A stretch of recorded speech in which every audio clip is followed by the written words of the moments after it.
Did anyone else have a monster? By Pacific Ocean GM. I'm not gonna lie, guys. The last thing I want to do is type this out. Telling stories in general has never been my strong suit. Whenever I start typing, I start to cry and sneeze.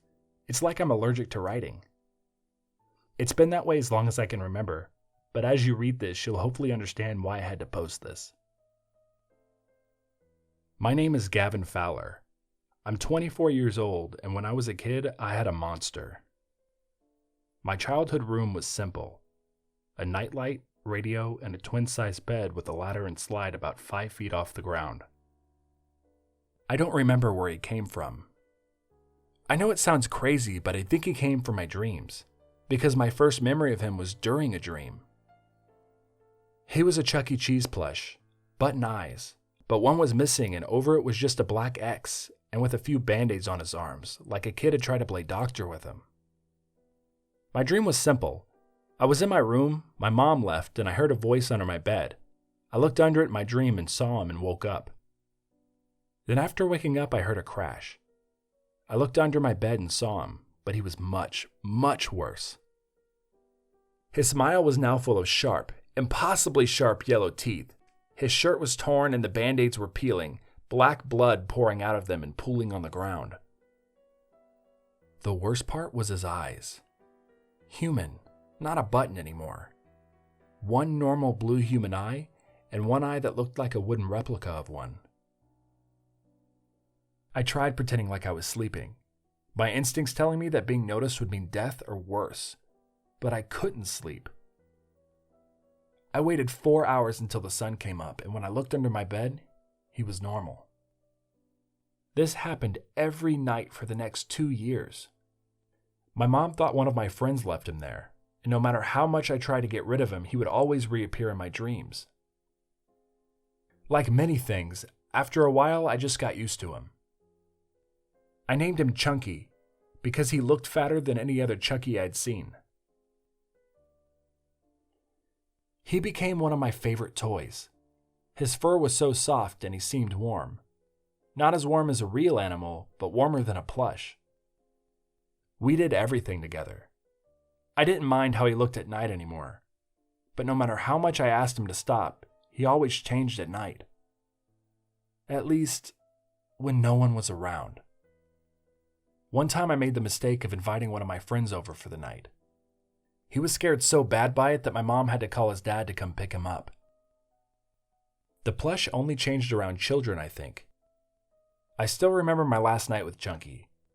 I was in my room playing my Game Boy under my pillow when my dad came into the room.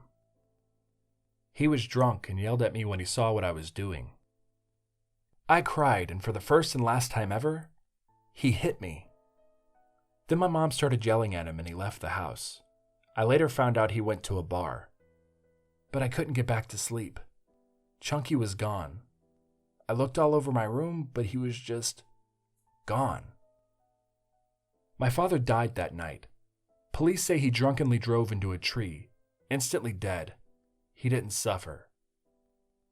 But if that's the case, then why did they find Chunky there in the car? And why did his car have claw marks all over it like a group of bears had tried to get inside? Of course, convincing people that Chunky killed my father never worked. No one believes a 6-year-old who couldn't even do math or spell his name yet. But I knew what happened that night.